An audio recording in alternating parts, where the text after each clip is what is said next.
Honolulu fireworks explosion. On December 31st, 2024, just after midnight, between 30 and 40 family members and friends gathered at a residential home on Keaka Drive in Honolulu's Aliamanu neighborhood to celebrate the arrival of 2025.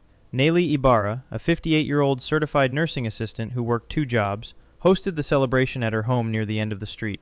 Her sister, 61-year-old Carmelita Benigno, attended with 3-year-old Cassius Ramos Benigno, along with 23-year-old Jennifer Van, an assistant manager at a local bank branch. Someone lit an aerial fireworks cake in the driveway as midnight passed. The rectangular container held multiple aerial mortars designed to launch skyward in sequence. The cake tipped over instead of firing properly. The mortars shot horizontally directly into the garage, where storage crates contained dozens of unused fireworks. A massive chain reaction explosion erupted as fireworks ignited simultaneously in rapid-fire blasts. Honolulu Fire Chief Sheldon K. Howe later described the scene as looking like a war zone.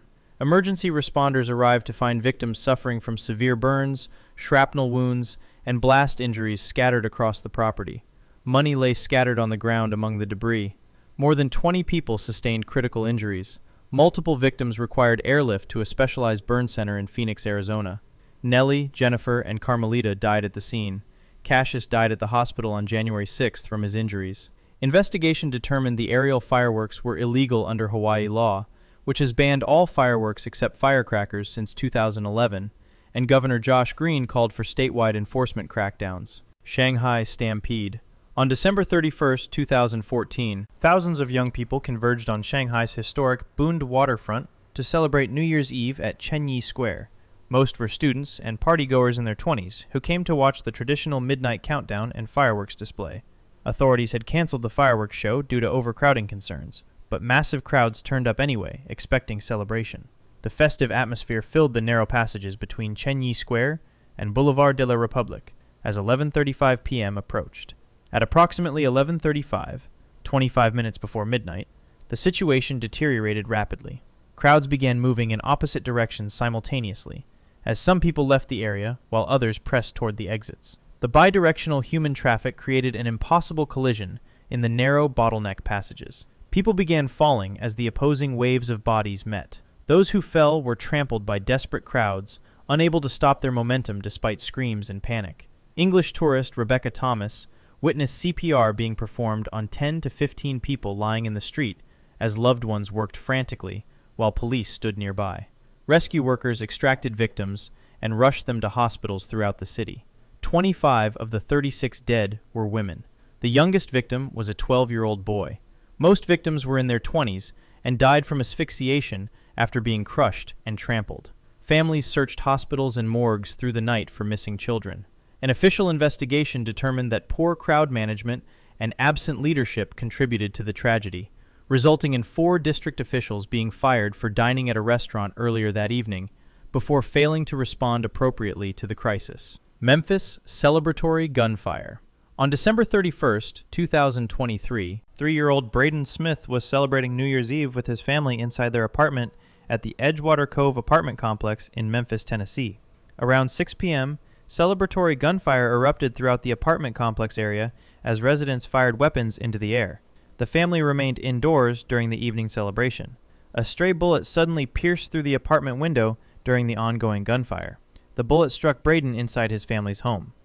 His parents immediately called 911 as the child collapsed. Paramedics arrived within minutes and found Braden in critical condition with life-threatening injuries. They transported him to Le Bonheur Children's Hospital, where medical teams rushed him into intensive care.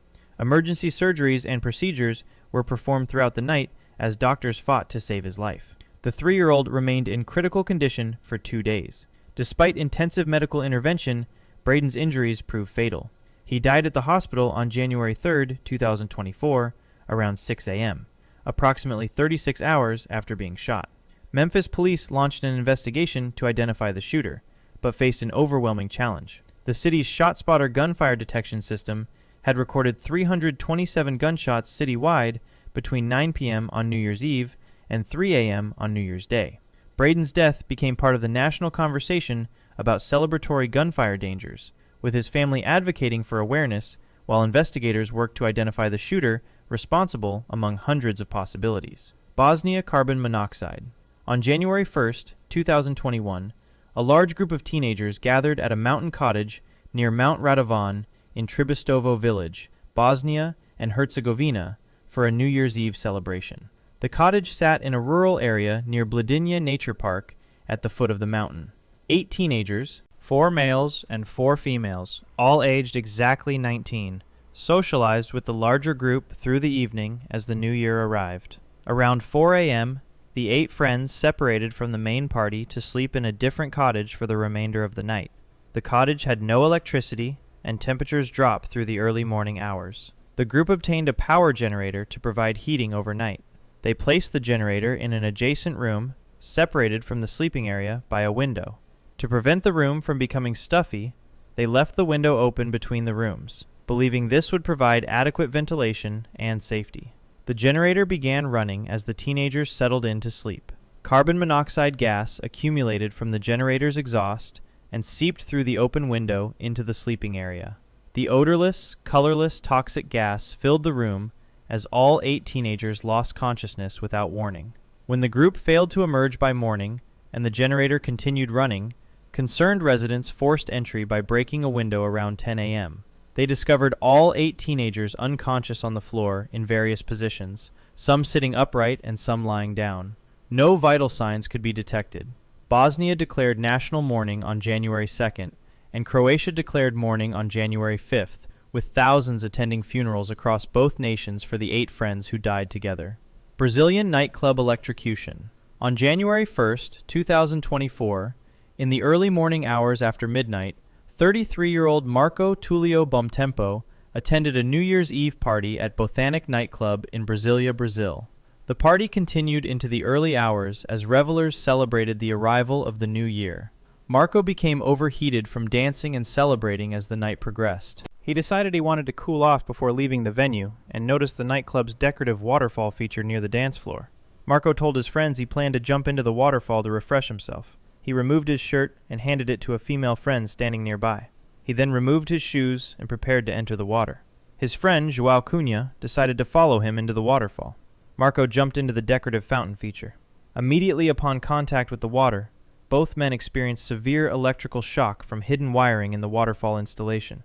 Marco went into cardiac arrest from the electrical current passing through his body.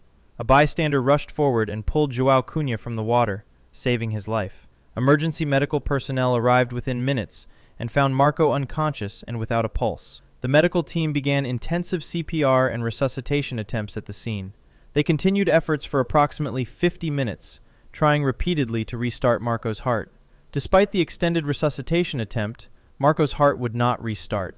The medical team pronounced him deceased at the scene. Civil police opened an investigation into whether Botanic nightclub violated electrical safety codes and whether adequate warning signage had been posted about the waterfall's electrical hazard. By the way, if you find this informative, I cover stories like these regularly. Consider subscribing if you'd like to see more. Now back to the video. Ivory Coast Stadium Crush. On January 1st, 2013, the government of Ivory Coast organized an official New Year's Eve fireworks display and celebration at Félix Houphouët-Boigny Stadium in Abidjan.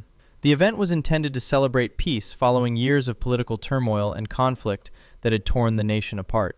Thousands of families, including many children, gathered for the festivities as the fireworks display proceeded as planned. At approximately 1 a.m., shortly after midnight, the fireworks display concluded, and massive crowds began exiting the stadium toward Boulevard de la République. The stadium exits funneled crowds onto Boulevard, where Hotel Tiama was located. The sheer size of the crowd created an immediate bottleneck in the narrow street. Police attempted to manage the flow by setting up barricades to direct traffic. Sudden panic erupted when people at the front encountered the barricades blocking their path. 2 large crowds moving in opposite directions suddenly collided head-on as some pushed forward while others tried to retreat. The bidirectional pressure created an impossible crush situation. People at the edges of the converging crowds began falling to the ground.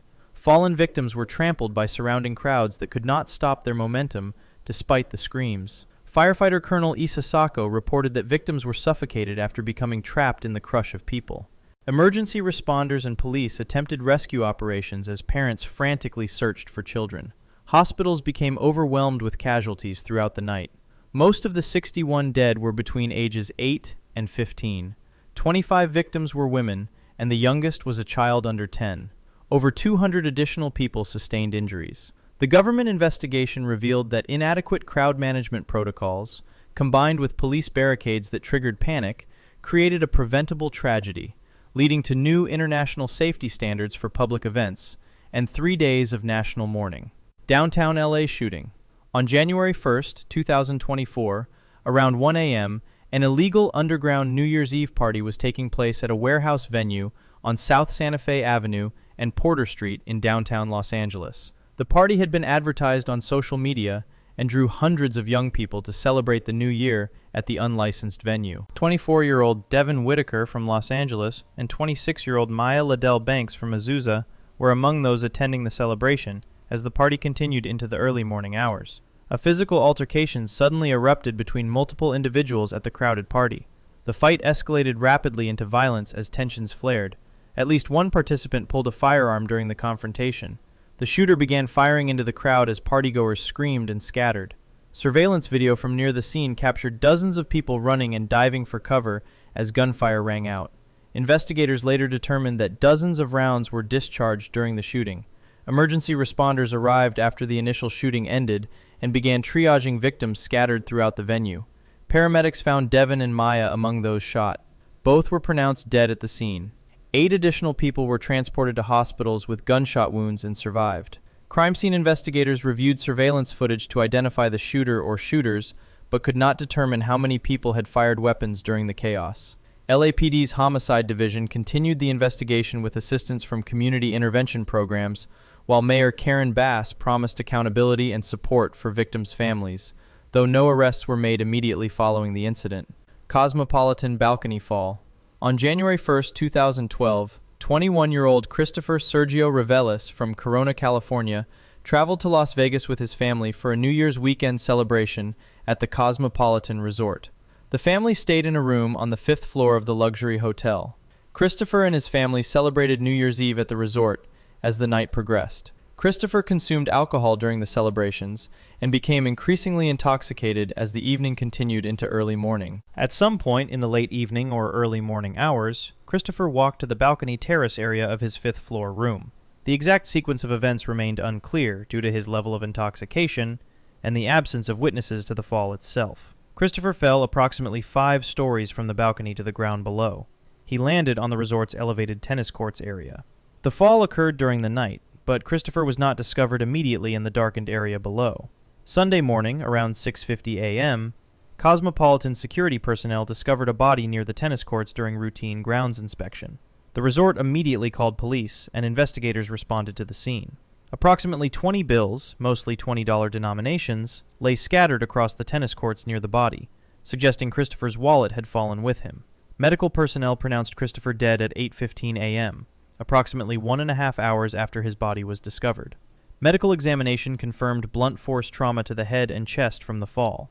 The incident highlighted ongoing safety concerns at Las Vegas Strip resorts, occurring exactly 1 year after another New Year's resort death, sparking renewed calls for improved balcony safety measures at major hotels.